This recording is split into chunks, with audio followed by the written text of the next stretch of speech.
Hey, how's it going, guys? Got another backpack review for you. This is kind of an oldie but goodie. This is the Kelty Redwing 3100. I actually did a review about a year and a half ago on the Kelty Redwing 2900, and they're basically the same design. This is just this year's version with a little bit more capacity and a few extra features. Special thanks to my buddy Manish for letting me borrow his backpack. He just had it laying around, and I thought I'd just knock out another review. At least it'll give you guys another view of another backpack. So let's have a look at this. If you guys have watched it, and actually I do recommend you watch my Redwing 2900 review, because basically it's a lot of the same features. It's just that this year's model has a few extra little details added, and some of the materials might be different. It's a very large backpack, perfect for if you're going to do a camping trip or extended weekend trip. Lots of capacity, bunch of pockets, which I always like. Going to the outside of the bag, I always start with the suspension. You got some nice padded, comfortable shoulder straps, which I quite like, and it has an adjustable sternum strap, which uses this tubular design, which I see a lot of backpacks are switching over to this nowadays instead of the little strappies. Just give you a look at how the clasp looks.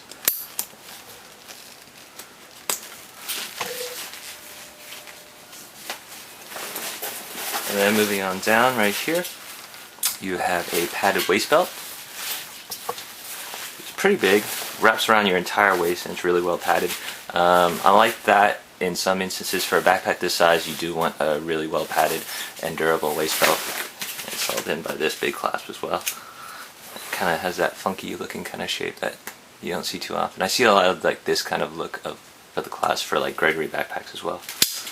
And the cool thing about this is if you have this strap down and then pull on the compression straps and this pack isn't holding a lot, you can actually remove the waist belt. As you can see, it tucks behind this bottom back panel right here, and it's held in place by Velcro. I'm not going to actually take it out because it's going to be a bear to undo, because I also have to undo this little tie right here, this compression tie on either side. But let's see if I can, you can hear it's being held in by a Velcro panel in the back. Going to the actual back panel, it's nice and well padded right here with a channel for a little bit of circulation. Now this is one thing, what you'll see right here, there's a single aluminum stay running down the center of the pack to give it rigidity and actually help to distribute the weight. And they say this is a single light beam to aluminum stay. One hit I will give this pack is the fact that the aluminum stay is exposed. Now granted, it's recessed in, so there's this channel, and then your back is probably going to hit these two mesh panels right here. But I don't like the fact that it is exposed, just because, I don't know, I want some kind of cloth covering, at least, very least a layer of fabric, just because I don't want my back to actually contact this hard aluminum stay. But if they design this right, hopefully I'll only contact the mesh back panel. But would have liked this to be completely covered. And then you can remove the aluminum stay, but I would rather that you be able to access it from the interior of the pack than from this side. Just wish it was covered. Go into the bottom of the pack, you'll see there's some webbing right here at the bottom, so you can lash on, say, a sleeping mat or a sleeping bag if you need to. You got an ice axe loop. On the back right here, you have a daisy chain, and this is a really large section daisy chain. In fact, looks like I use this as a haul loop. It would be kind of weird to lift it from the bottom right here, but you have that. And at the top, you have the same material used to make the top haul loop as well.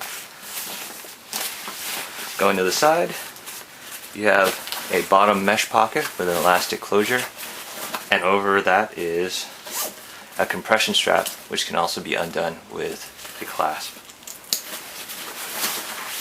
Above the mesh pocket, you have side zipper pockets, which are pretty sizable. Could probably fit, say, a 1 liter Nalgene. I wouldn't say the full size, but like kind of like the half size. So in fact, let me say a half liter, sorry. And then the cool thing that Kelty kept was it still has the flow-through design. So see, you have this pocket. It's actually not attached completely to the main side of the bag. So you have this section right here. And when it's not in use, the back side at the bottom is held together by this Velcro. And I like that they have that. I bought the 2900, the older version, because it had the flow-through design. The newer versions of the Redwing, what they did was they lost this flow-through feature. I'm really glad that they brought it back in this newer model. And the reason I like this is the fact that I can still put stuff in this side pocket, but if I need to, I can take, for example, this umbrella. I'll just stick it right in the back, and I can stick it behind the pocket, then have it go all the way through, and then have it rest inside here into the mesh pocket. Tighten this compression strap, and there you go. I can stick my umbrella in here and not have it affect the functionality of holding stuff in the side pocket or in the main compartment. And the great thing is you don't have to use just umbrellas. Some people like to stick their hiking poles in here. I saw another video where someone stuck a hunting rifle in here, so it's pretty cool to have the feature to stick like a long object without having to use any of the interior space of the pack. So that's pretty cool. And it's the same for the other side as well. Going from the outside, you have this panel pocket right here. Mostly meant for small, flat items like documents and stuff like that. But it's pretty roomy. It takes up this entire section. You see right here, this gray section of the pack. So it's pretty nice. Going here to the middle pocket,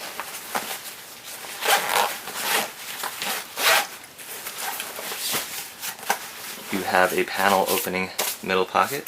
And the cool thing is here on the flap they have a pocket, but they fix it because there's a zipper here, so whatever items that you have in here, it's not going to spill out when you open the pocket. So you can stick some small items. It's a small pocket. I can only fit like my hand in here, but it's nice that they put a zipper right here. A lot of backpack companies, they'll put a pocket on the flap side but no zipper, so that when you open it up stuff will just spill right out, and so nobody uses it. Good job right here. All the interior subdivision pockets are on the flap side, but I would have liked zippers here as well, just to make sure that things don't fall out. You got a small little lanyard attachment right here in case you want to put keys or say a small mini flashlight. You have a back pocket right here. As you can see, it takes up the bottom half. Two fleece lined middle pockets in between right here, and then smaller pocket and some pen pockets. So a lot of different ways to organize your gear, but still would have liked to see zippers on these, just so that if you're running around with this bag shaking or you're just throwing this bag around, they don't come out. And now we come to the main compartment. Now, this is cool. This is still a panel loading design, but they reinforce this because now it's not just a zipper. A lot of people don't like panel loaders where it opens up completely because they're afraid that if the zipper breaks, they're in trouble. This is backed up by these compression straps on either side at the top right here, so that it takes off some of the stress. So if you have this pack filled to the gills, you don't have to worry about the zipper being the only thing that keeps it together. You have these compression straps as well. And in an emergency, if the zipper breaks, you can still close it and use the compression straps to hold the pack together, at least until you can fix it. So I'm going to undo that. And whereas the previous version of the Redwing was a complete panel opener, I believe, it zipped all the way, this goes, I would say, about 60% of the way all the way down. Like so. So you can still access the pack completely, but sorry guys, battery ran out. Just edit in the other clips. Anyways, I was talking about how this is a panel loading design. Zips not all the way down, but say about 65% of the way through. So you still have the ability to access everything inside like a panel opener, but you don't have to worry about the zipper coming all the way down and stuff spilling out. Very expansive. Tons of room on this backpack right here. Just really like that. And as you can see, it's hydration compatible, so you have this pouch. I don't use, for packs this size, I'm not going to use it for a hydration pouch just because I would want something smaller. I usually use this pouch as an extra place to store flat items and to keep it separated from the main items in the pack. But if you do, you can stick the hydration bladder in here, and going through the top, underneath the hull loop, this is the hole where the hydration tube can come out. Would have liked it offset a little bit more to the side, just because as you can see it's offset to the side right here. Would have liked it right here just so that it's over the shoulder. Right here it's still a little bit behind the neck. And also, if you wanted to, I don't know why you would want to, but you have the option is, if I unfold this right here, you can undo this Velcro strap and you can access the HDPE frame sheet that they have here in the back, and this along with the aluminum stay gives the back panel of the pack its rigidity and shape. So if you want to, you can take this thing out. I would just leave it just because I wouldn't want anything to happen to the sheet. It's just plastic. right here, so I don't want it to bend or crack. But if you want to, you can get to it. And as you can see right here, you can access the aluminum stay from the back. So it's weird that they would have it exposed from this section right here. I would have just had it covered since you can access it from the back.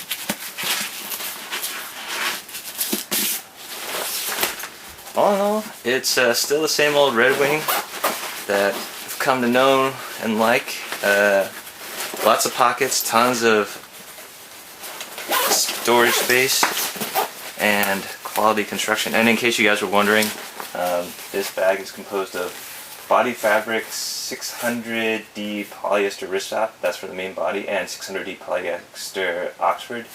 And the reinforcement fabric, so like the stitching and stuff like that, is 610D polyester Cordura. So just by the feel of this pack, it feels pretty durable. You can take it out on a camping trip or anything, something like that, and go on a trip. Let's see if I can find this clasp so I can close this baby up. So a little bit big for a day pack, but if you guys are going to do like an extended trip, this would be a good option just because you have tons of storage space and ways to compartmentalize your gear. But yeah, still a winner for the Kelty Redwing. I highly recommend it. Can probably get it at REI, that's where my buddy picked it up. Any other details that I have about the construction, the measurements and stuff like that, I'll put in the details section of the video. So that's my little overview. Thanks for watching, guys, and have a great day.